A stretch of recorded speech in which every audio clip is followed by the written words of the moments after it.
Hey everybody! Welcome to this video. We are going to be solving systems of equations using substitution. So again, systems of equations look like this. They have the bracket and at least two equations inside of it. And what that means is it's kind of like a question. It's saying, hey, find an x number and a y number that's going to work in both of these equations. So that's our goal. In our last video, we talked about how we could do that using graphs. And in this video, we are going to do it without graphs, okay? And we're going to use a method that we call substitution. Hey, look, there's that fancy word right there. Okay, so, I kind of tried to put some super easy questions here on level 1. And again, we're trying to find an x number and a y number. Our answers are going to look like this, that work in these equations. In other words, we get the same thing on both sides. So if you look at this one here, it's kind of obvious. The only way to get the same thing on both sides here is if the x is a 4. So when we come down to our solution, it's really easy to say, okay, well, I know that my x number needs to be 4. Well, what we can do at that point is say, hey, I know that x is going to be 4. It says it right here, x equals 4. That's part of my solution. So why don't I take this 4 and pop it into that equation right there? So then we're going to have y equals negative 3 times 4 plus 2. Negative 3 times 4 is negative 12 plus 2. And notice that it says y equals negative 12 plus 2. And then when we keep going, it says y equals negative 10. It's telling you, when we do all this work, it's saying, hey, x is 4 and y is negative 10. Like that. Okay? And if you don't believe me, let's double check our answer, because we always should be doing that. So, my x is 4 and my y is negative 10. If I go into the first equation and, there's no y to plug in, so we're just going to plug in a 4 for x. Well, that was really easy. Is it true that 4 equals 4? Heck yeah, it's true. Then our second equation, if I put a negative 10 in, and then we've got negative 3 times 4 plus 2. Well, this is looking familiar. That's negative 12. And then we got negative 10. Negative 12 plus 2. Well, yeah, that does equal negative 10. So that ordered pair does work with both of these equations. Alright, so let's go on over to number 2. Well, once again, in number 2, I kind of made it easy on you. I told you, hey, in our answer, y is negative 3. So our job is to figure out the x number. And that makes sense, because even if we just plugged in the negative 3 here, well, yeah, negative 3 equals negative 3. That's awesome. Well, we know that y is negative 3, so I'm going to take that y. If I know that y is negative 3, I could take out this y and put the negative 3 in its place.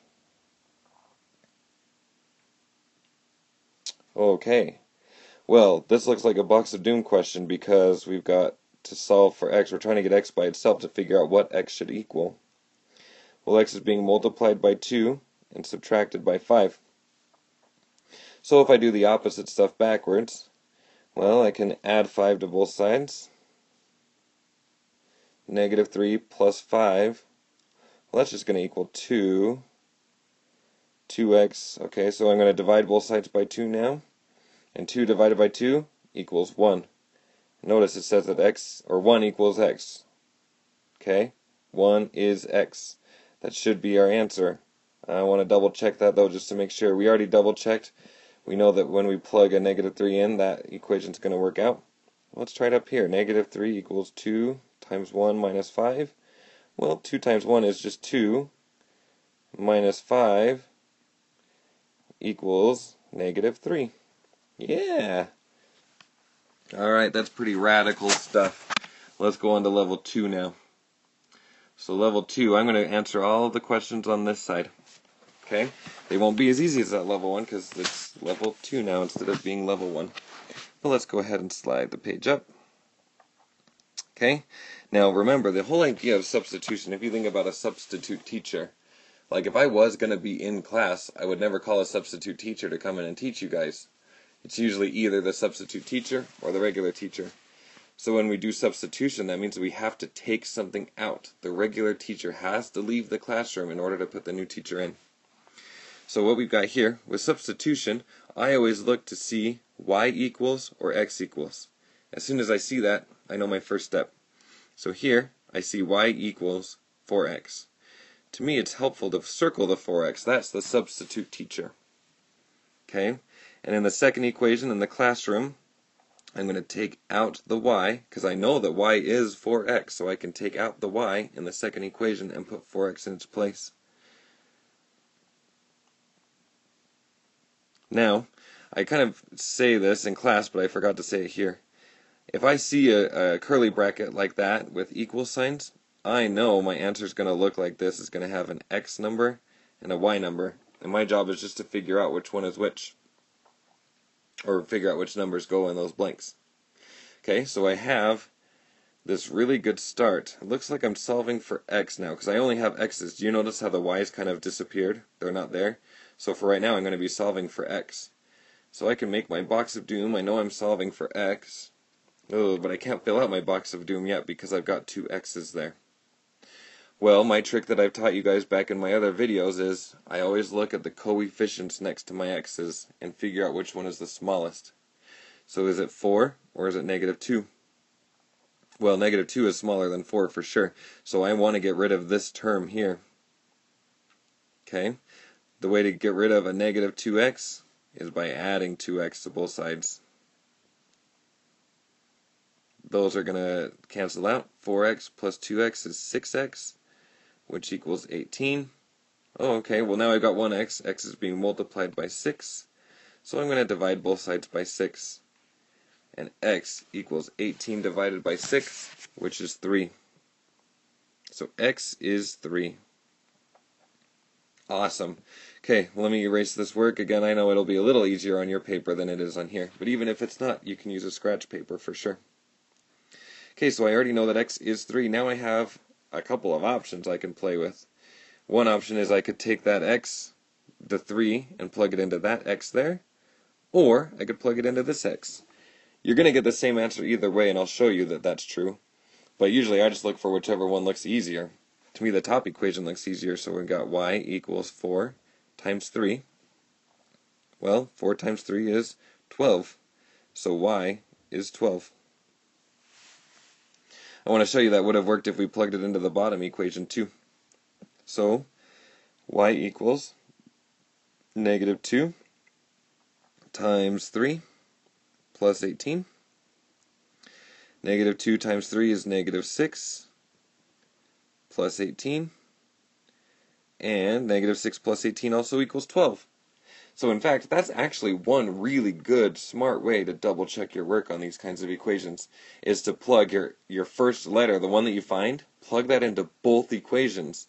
If you get the same number both times, then you know you've got the right answer. Another way to check the answer is the exact same thing that I did in our last video.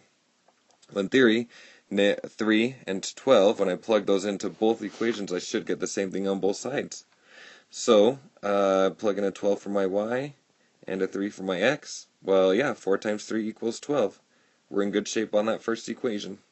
Oops. What if I do that on the second equation? Alright, we got 12 equals -2 times 3 plus 18. Well, -2 times 3, that's -6 plus 18. And yeah, once again, that equals 12. Okay, we've definitely got the right answer. Alright, oh, I don't know why I erased that. I guess I just wanted to. Let's slide this. I know my answer is going to look like this, with my x and my y. Now I just got to do the work for it. Okay, so, I know that x equals, okay, that's a good hint. X equals this stuff. So I can take that stuff and plug it in for the x. In my second equation, I'm going to take out the x. Like a substitute teacher, you got to take it out so you can put the substitute. You got to take the regular teacher out so you can put the substitute teacher in. So let me go ahead and rewrite what we've got. We've got y minus 7 equals 2 minus 8y. Oh, okay. So the good news is that we got rid of our x's. That was the whole point of substituting, is we don't want to see the x's anymore. And now we know that we're finding y's. So when we do our box of doom, I know I'm solving for y right now. I'm going to be finding this answer here. Okay? I can't use the box of doom until I get rid of one of those y's. So there's an invisible one hanging out here. Ooh, subtraction confuses me, so notice that's a negative 8 in front of that y. Well, which one's smaller, negative 8 or 1? Well, negative 8 is much smaller than positive 1. So I need to get rid of this term right here, and the best way to do that is by adding 8y to both sides. 1y plus 8y is going to be 9y, and we still have minus 7 equals 2. Okay, we've only got 1y. Let's go ahead and use the box of doom. Times by 9 and subtract 7. That's what's happening to y. That's the stuff I can see. So when I go solve this, I want to do the opposite stuff backwards. I'm going to add 9 to both sides. What? Add 7 to both sides. And that's going to equal 9. Sorry, that's what I meant to say. And then I'm going to divide both sides by 9. And y is going to equal 1. Right there. But that's only half of our answer. We still got to figure out our x number, so let me go ahead and erase. And again, use a scratch paper if this is too much writing in this little space. Or whatever. Alright, so this time I'm going to check my answer just by plugging the 1 into both equations to make sure I get the same number. Okay, that's one way to do it. The other way is to plug it into one of the equations and then plug the ordered pair into both equations to check your answer. But I want you to check your answers. Okay, so let's go ahead and do that. So we've got x equals, well, I'm going to replace the y with a 1, minus 7. So x equals 1 minus 7 is negative 6. In theory, my answer should be negative 6, 1. Well, let's check by plugging that 1 into the second equation, see if we get the same thing. X equals 2 minus 8 times 1. Okay, well, 8 times 1 is just going to be 8. So x equals 2 minus 8. Well, 2 minus 8 is negative 6 again. Yeah! This is the right answer. Okay, so negative 6, 1 is totally the right answer.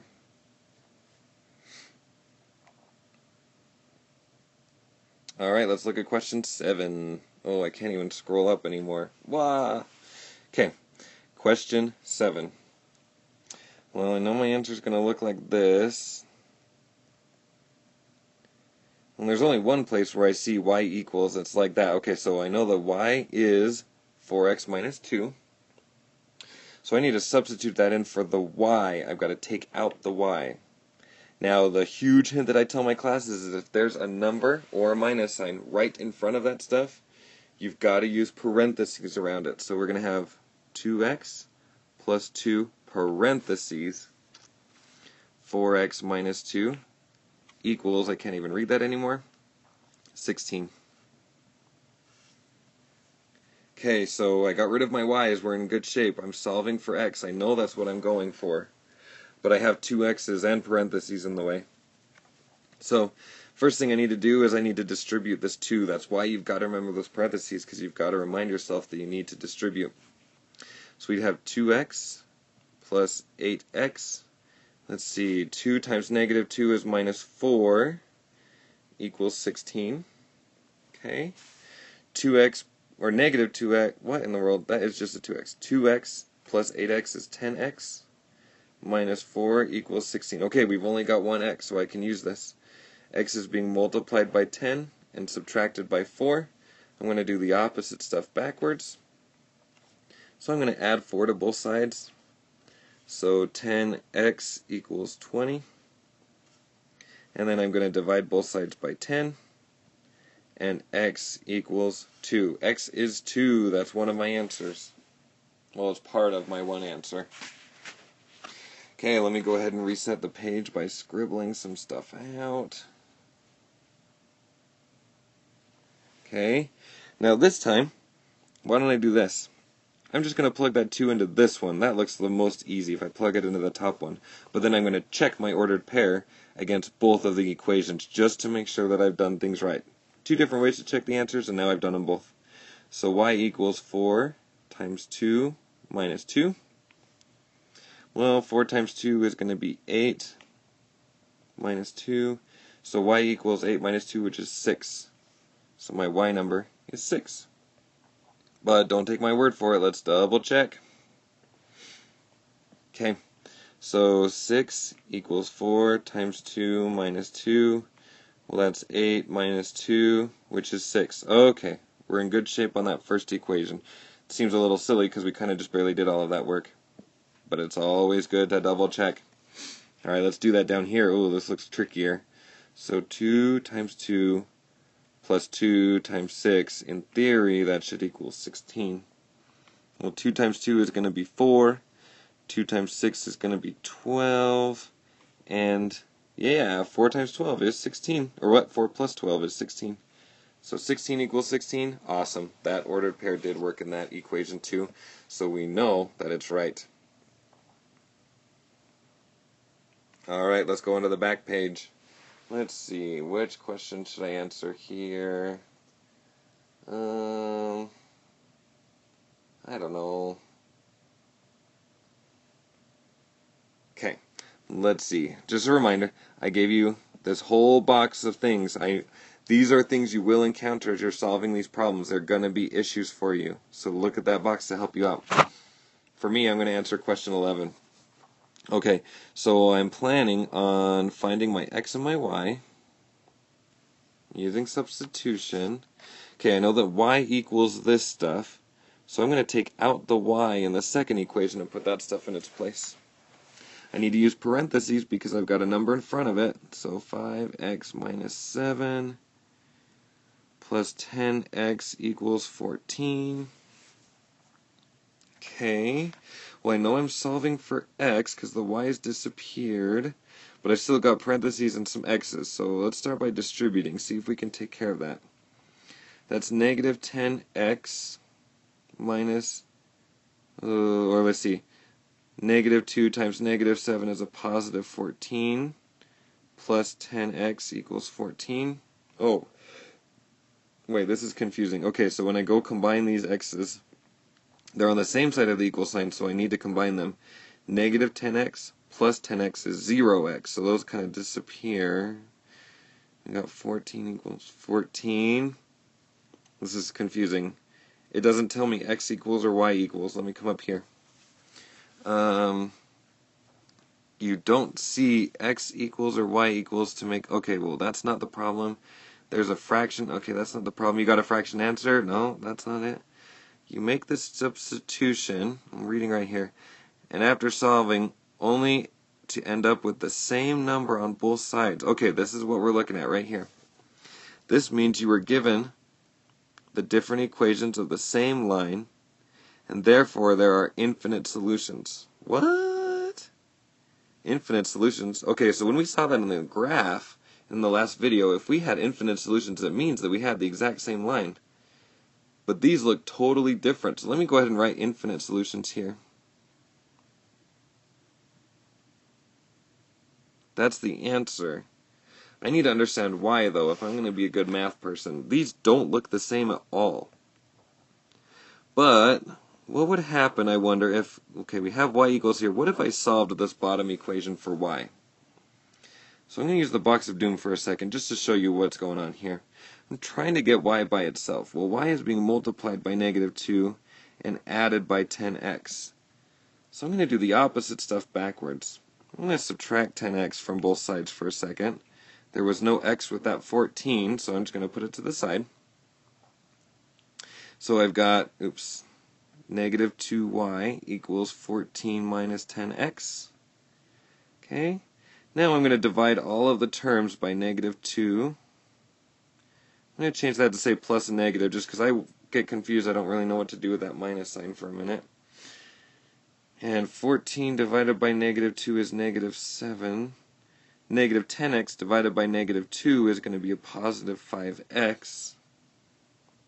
Okay, that's not slope-intercept form yet, but I could switch these two, can I? So y equals 5x plus negative 7. Oh, wait.